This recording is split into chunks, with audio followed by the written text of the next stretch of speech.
vida siempre fue práctica, centrada en lo que podía ver y tocar.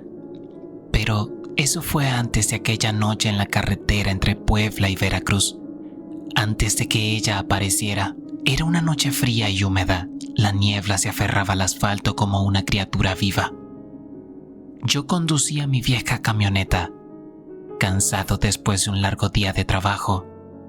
La carretera estaba desierta, como suele estarlo a esas horas, y el silencio era tan denso que podía escuchar el motor ronronear como un gato dormido. Fue entonces cuando la vi. Apareció de la nada, en medio de la niebla, como si hubiera sido tejida por las sombras. Era una joven, no mayor de 20 años, con un vestido blanco que brillaba bajo la luz de los faros. Tenía el cabello largo y negro, y su rostro era pálido, casi translúcido. Me hizo señas para que me detuviera. No sé por qué lo hice. Tal vez fue la expresión en sus ojos, una mezcla de desesperación y tristeza que me llegó al alma. O tal vez fue algo más profundo, algo instintivo que no puedo explicar. Lo único que sé es que detuve la camioneta y abrí la puerta. ¿Necesitas ayuda?, pregunté, tratando de sonar amable a pesar del nudo en mi estómago. Ella asintió y se subió al asiento del pasajero sin decir una palabra. Olía a tierra mojada y a algo más, algo que no podía identificar pero que me hizo estremecer. ¿A dónde vas?, pregunté, tratando de mantener la calma. Al puente, respondió en un susurro. Por favor, llévame al puente. Había oído historias sobre él, por supuesto. Todos los que vivimos por aquí las hemos escuchado. Un viejo puente de piedra que cruza un río seco, maldito según dicen, pero nunca le había dado importancia. Hasta ahora. Conduje en silencio, tratando de ignorar la sensación de que algo andaba mal. La joven no hablaba, solo miraba por la ventana, como si estuviera perdida en sus pensamientos. De vez en cuando sentía que me observaba, pero cada vez que volteaba, ella estaba mirando hacia otro lado. Fue entonces cuando noté algo extraño. El reloj del tablero se había detenido. Las manecillas estaban fijas en las 3:17, aunque sabía que era mucho más tarde. Y el tanque de gasolina, que estaba lleno cuando salí, ahora marcaba vacío. ¿Estás bien?, pregunté, tratando de disimular el miedo en mi voz. Ella no respondió. En cambio, señaló hacia adelante. «El puente», dijo. «Detente aquí». Habíamos llegado. El puente se alzaba frente a nosotros, viejo y desgastado, como un esqueleto de piedra. Más allá, solo había oscuridad. «Gracias», dijo la joven, abriendo la puerta. Pero antes de que pudiera bajarse, algo me detuvo. Una voz en mi cabeza, pequeña pero insistente, que me decía que no la dejara ir. «Espera», dije, agarrando su brazo. «¿Quién eres? ¿Por qué estás aquí?». Ella se volvió hacia mí y por primera vez vi su rostro con claridad.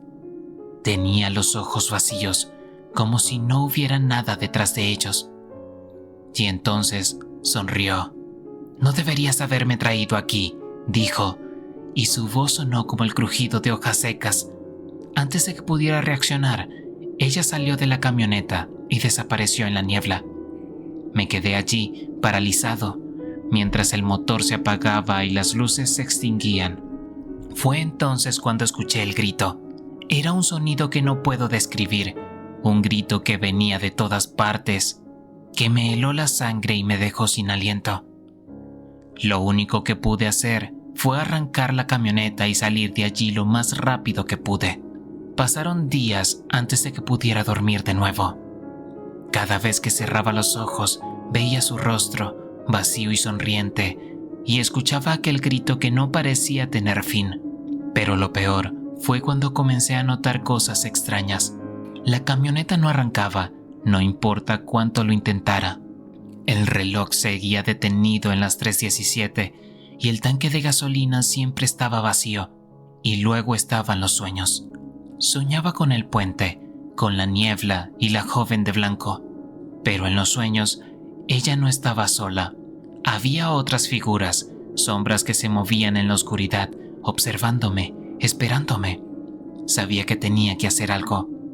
No podía seguir así, atrapado en este ciclo de miedo y locura. Tenía que volver al puente.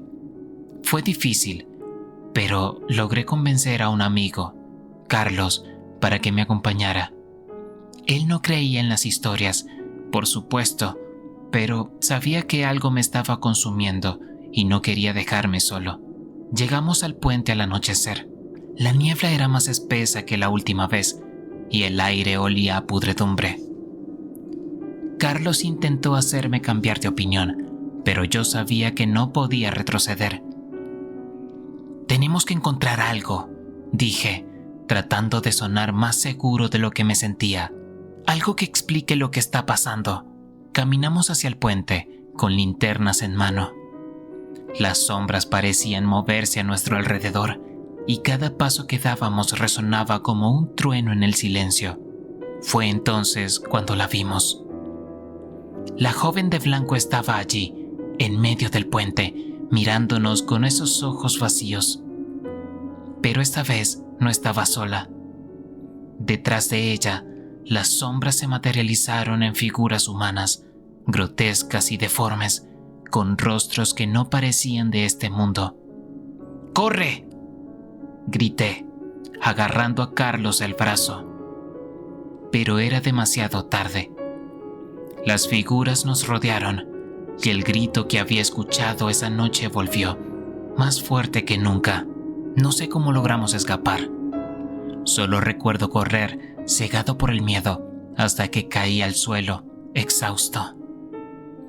Carlos estaba a mi lado, temblando y pálido. «¿Qué demonios fue eso?», preguntó, pero yo no tenía respuestas. Lo que sí sabía era que no podíamos dejar que esto continuara. Tenía que haber una forma de detenerlos, de cerrar lo que sea que hubiéramos abierto. Fue entonces cuando recordé algo. Mi abuela, que era de Veracruz, solía contarme historias sobre rituales antiguos, sobre cómo los vivos podían comunicarse con los muertos. Tal vez, si encontraba la forma correcta, podía poner fin a esto. Pasamos días investigando, buscando en libros viejos y hablando con gente del pueblo. Finalmente, encontramos lo que necesitábamos: un ritual para sellar un portal al inframundo. El ritual requería un sacrificio. Algo de valor, algo que significara mucho para mí. No tuve que pensarlo 2 veces. Sabía lo que tenía que hacer. Regresamos al puente en la noche más oscura del mes. Con Carlos como testigo, preparé el círculo de sal y encendí las velas negras. Recité las palabras que había memorizado, sintiendo cómo el aire a mi alrededor se volvía más pesado, más opresivo. Entonces, ella apareció. La joven de blanco estaba allí, pero esta vez no sonreía. Sus ojos estaban llenos de lágrimas y en su mano sostenía algo que me dejó sin aliento. Una foto mía de cuando era niño. «Lo siento», dijo, y su voz sonó humana por primera vez. No quería hacer esto. Antes de que pudiera responder, las sombras nos rodearon de nuevo, pero esta vez no me moví. Sabía lo que tenía que hacer. Con un cuchillo que había traído, me corté la palma de la mano y dejé que la sangre cayera sobre el círculo de sal. El ritual funcionó. Las sombras retrocedieron, gritando, y la joven de blanco se desvaneció en la niebla. Cuando desperté, estaba en mi cama, con Carlos a mi lado. El reloj de la camioneta volvió a funcionar y el tanque de gasolina estaba lleno. Pero algo había cambiado en mí. Ya no soy el mismo. Cada noche sueño con el puente, con la niebla y las sombras. Y sé que, aunque cerré el portal, algo de ese lugar se quedó conmigo. La joven de blanco ya no pide ride en la carretera, pero yo sigo escuchando su grito cada vez que cierro los ojos.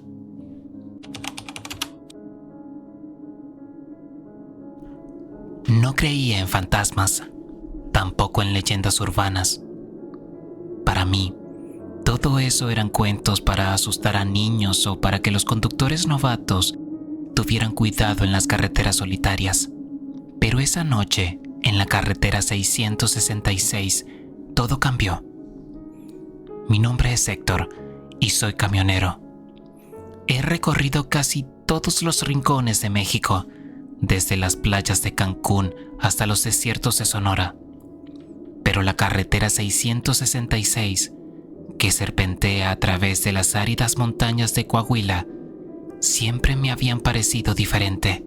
No era solo su nombre, que ya de por sí daba escalofríos, sino la sensación de que algo no estaba bien en ese lugar. Todo comenzó una noche de octubre. Había salido de Saltillo con un cargamento de maquinaria pesada, rumbo a Monterrey. La carretera estaba desierta, como siempre, y la luna llena iluminaba el paisaje desolado. Llevaba horas conduciendo cuando lo vi por primera vez.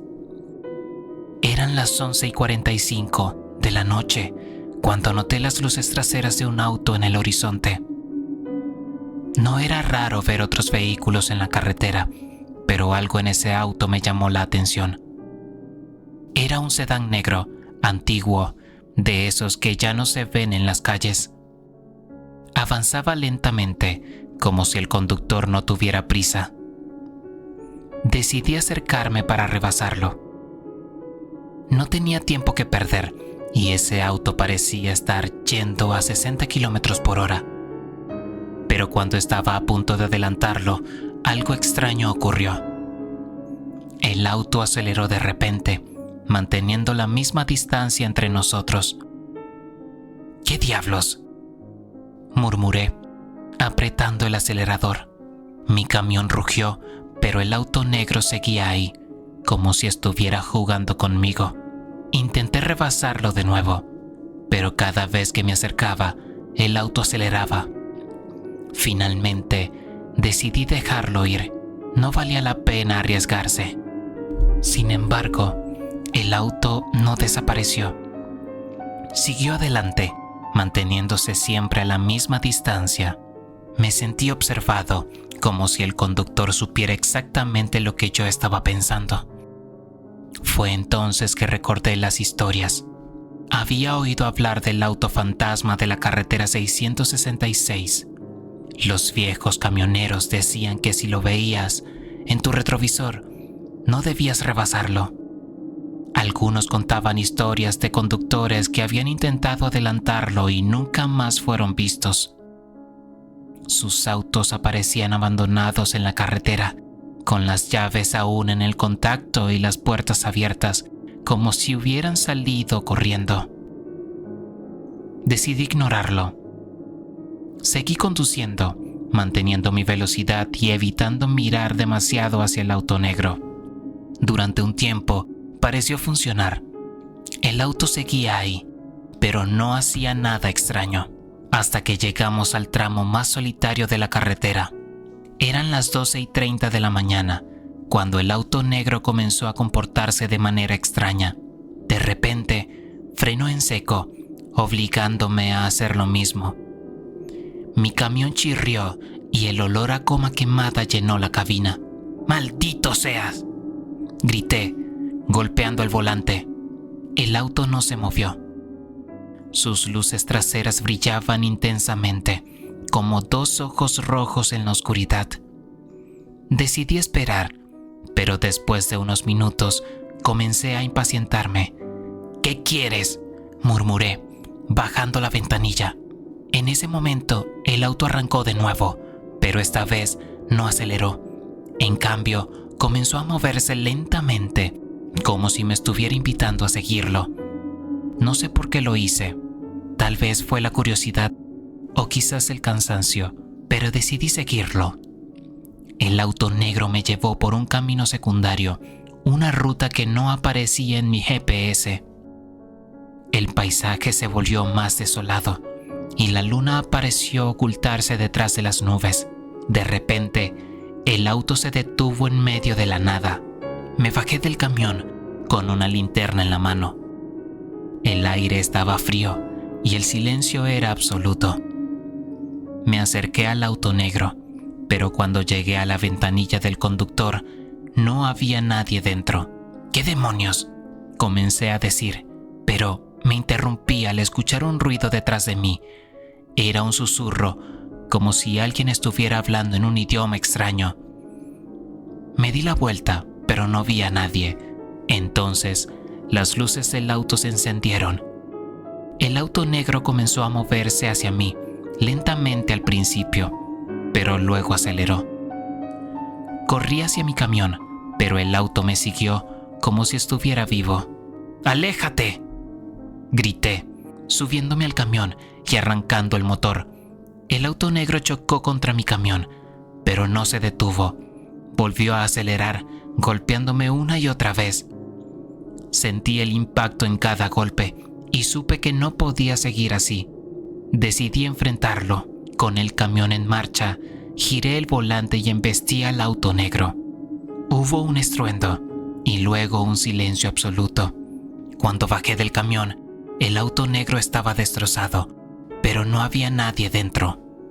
Sin embargo, en el asiento del conductor había una nota escrita en una hoja de papel amarillento. Gracias por liberarme. No sé cómo, pero logré regresar a la carretera 666. Cuando llegué a Monterrey, revisé mi camión, pero no había rastro de los golpes que había recibido. Tampoco había señales del camino secundario por el que había seguido al auto negro. Desde esa noche, no he vuelto a ver el auto fantasma. Pero a veces, cuando conduzco por la carretera 666, siento que algo me observa desde la oscuridad. Nunca creí en fantasmas, pero ahora sé que hay cosas en este mundo que no pueden explicarse.